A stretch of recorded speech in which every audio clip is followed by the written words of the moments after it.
दादी का चश्मा टूट गया। दादी का चश्मा टूट गया। सुमित अपना होमवर्क छोड़कर मम्मी को बताने के लिए भागा। मम्मी उस वक्त टीवी देख रही थी। सुमित ने टीवी की तरफ देखा तो टीवी में चिड़ियाघर का दृश्य चल रहा था। दो छोटे बच्चे लोहे की सलाखों के अंदर हाथ डालकर पिंजरे में बंद बंदरों को पत्थर मार रहे थे। चोट के बचने के लिए बंदर उछल कूद कर तो रहे थे, पर कुछ बंदरों को नुकीले पत्थर लगने के कारण खून भी निकल रहा था। एयर कंडीशनर रूम में भी मम्मी के माथे पर घबराहट के कारण पसीने की बूंदें थीं और आंखों में आंसू। दादी का चश्मा टूट गया। इस बार सुमित जोर से चिल्लाता हुआ बोला। उसकी माँ बोली, टूट गया तो कौन सी आफत आ गई, बन जाएगा नया, अभी मेरे डायलॉग मिस मत करवा। कहते हुए मम्मी वापस टीवी देखने लगी। सुमित घबरा गया। उसकी हिम्मत नहीं पड़ी कि वह मम्मी से चश्मे के बारे में दोबारा बात करे। वह कमरे से बाहर निकल गया और मम्मी इतनी जोर से बोली थी कि दादी तक उनकी आवाज़ पहुंच गई थी। दादी ने देखा कि सुमित मुंह लटकाए हुए उन्हीं की ओर चला आ रहा था। दादी ने सुमित का हाथ पकड़ लिया। दादी का गला भरा गया और उनकी आंखें भर गईं। सुमित की हथेली पर 2 बूंद आंसू टपक गए। आप क्या चश्मे के लिए रो रही हैं? सुमित ने दुखी होते हुए पूछा।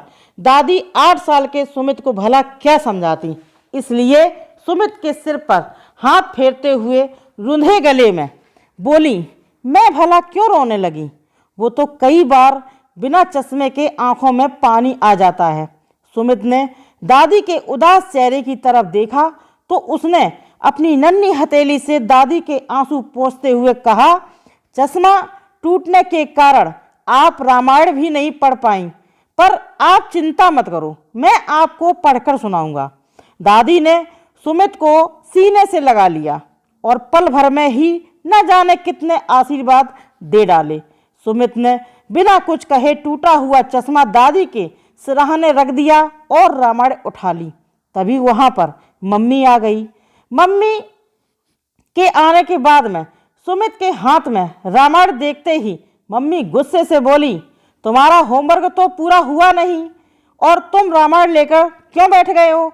दादी का चश्मा टूट गया है ना, इसलिए उन्हें रामायण सुनाने जा रहा था। सुमित बोला। मम्मी ने गुस्से से आग बबूला होते हुए दादी की तरफ देखा और कहा, सुमित तो बच्चा है, पर आप तो उसे मना कर सकती हैं ना कि वह पहले अपनी पढ़ाई पर ध्यान दे और उसके बाद इधर उधर के काम करे। दादी सन्न रह गईं। वह किसी अपराधी की तरह सिर झुकाकर बैठ गईं। अपनी सफ़ेद साड़ी में आंखें मसलते हुए वह बोली, मुझे तो पता ही नहीं कि किसके हाथ में रामायण है।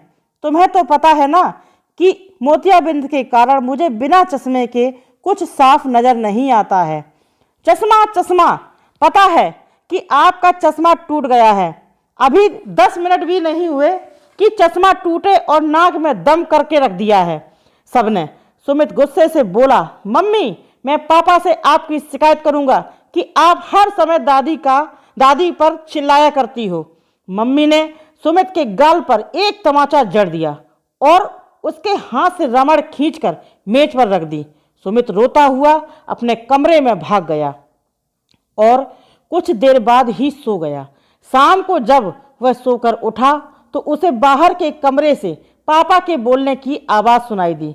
वह दौड़ते हुए पापा के पास पहुंचा। पापा ने उसे देखते ही गले से लगा लिया और बोले, देखो मैं तुम्हारे लिए क्या लाया हूँ।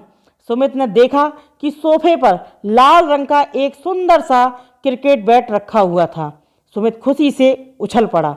बैट को देखते ही सुमित अपना सारा दुख दर्द भूल गया और अपने दोस्तों को दिखाने के लिए तीर की तरह घर से बाहर निकल गया। दोस्तों के साथ खेलकर जब थोड़ी देर बाद वह लौटा तो मम्मी पापा किसी बात पर हंस रहे थे। मम्मी उसे देखते ही बोली, पता है तुम्हारे पापा हमें घुमाने के लिए तुम्हारी मनपसंद जगह मंसूरी ले जा रहे हैं। मंसूरी का नाम सुनते ही सुमित खुशी के मारे उछल पड़ा और बोला, अरे वाह, वहाँ तो बहुत मज़ा आएगा। हम सब एक दूसरे को बर्फ के गोले फेंक कर मारेंगे। मम्मी मुस्कुराते हुए बोली, अब चलो जल्दी से सब खाना खा लेते हैं, कल पैकिंग भी करनी है, हम परसों सुबह ही निकलेंगे। तभी सुमित को तुरंत ही दादी के चश्मे का ध्यान आया और वह बोला, पापा दादी का चश्मा टूट गया है। अरे तो तुम्हें मुझे दिन में ही फ़ोन करके बता देना चाहिए था, पापा ने कहा। सुमित ने मम्मी की ओर देखा पर वह बिना कुछ बोले ही किचन में चली गई।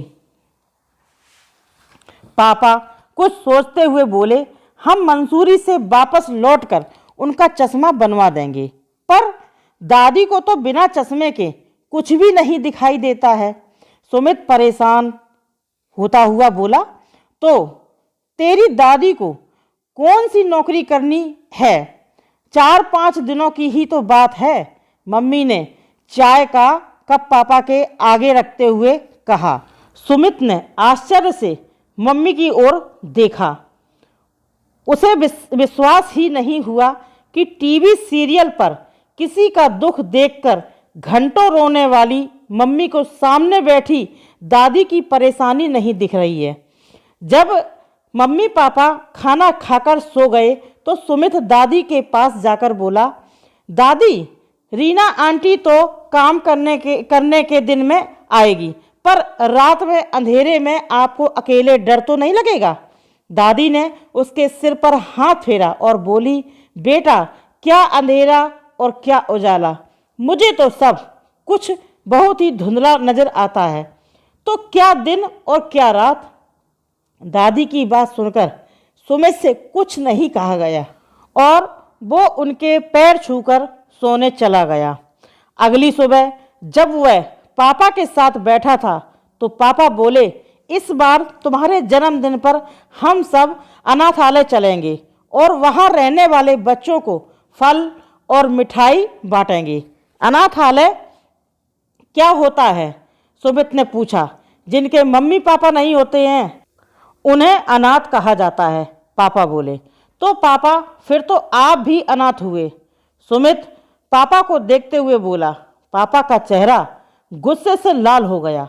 वह सुमित को चांटा मारने वाले थे कि मम्मी बीच में आते हुए बोली, दिखता नहीं है कि तेरी दादी ही तो तेरे पापा की मम्मी हैं, तो पापा अनाथ कैसे हुए। सुमित भरभराकर रो पड़ा और सिसकते हुए बोला, अगर दादी पापा की मम्मी होती तो पापा कभी भी उन्हें इतने बड़े घर में अकेला छोड़कर नहीं जाते और उनका चश्मा भी बनवा देते, जबकि आप सबको पता है कि दादी को बिना चश्मे के कुछ भी नहीं दिखाई देता है।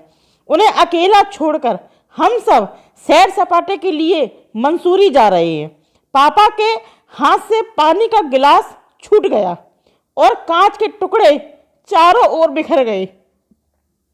मम्मी ने पापा की तरफ देखा। पापा सिर झुकाए दादी के कमरे की ओर जा रहे थे। मम्मी ने सुमित को कसकर गले से लगा लिया और बोली, मुझे माफ़ कर दो बेटा, पता नहीं मुझसे इतनी बड़ी गलती कैसे हो गई। दादी के कमरे में पापा दादी के गोद में सिर रखकर बच्चों की तरह रो रहे थे और दादी उन्हें ढेरों आशीर्वाद देते हुए अपने आंसू पोंछ रही थी। दोस्तों, हमेशा आप अपने बड़े बुजुर्गों का ध्यान रखिए। सैर सपाटा घूमना ये तो सब चलता रहता है, लेकिन बड़े बुजुर्गों का विशेष ध्यान रखिए, क्योंकि वो बिल्कुल बच्चों जैसे हो जाते हैं, उनको बहुत प्रॉब्लम होती है। इसलिए आप अपने घर के बड़े बुजुर्गों पापा ध्यान रखिए, वो इतने में ही खुश हो जाएंगे और उनका कोई काम है तो सबसे पहले उनका काम करिए। चलिए, कहानी पसंद आई हो तो लाइक करें, दोस्तों में शेयर करें और चैनल को सब्सक्राइब करें। मैं आपको बता दूं, दुनिया में सबसे ज़्यादा ये प्रॉब्लम है, बहुत से घरों में ऐसा होता है। तो चलिए, वीडियो को लाइक करें, दोस्तों में शेयर करें, चैनल को सब्सक्राइब करें।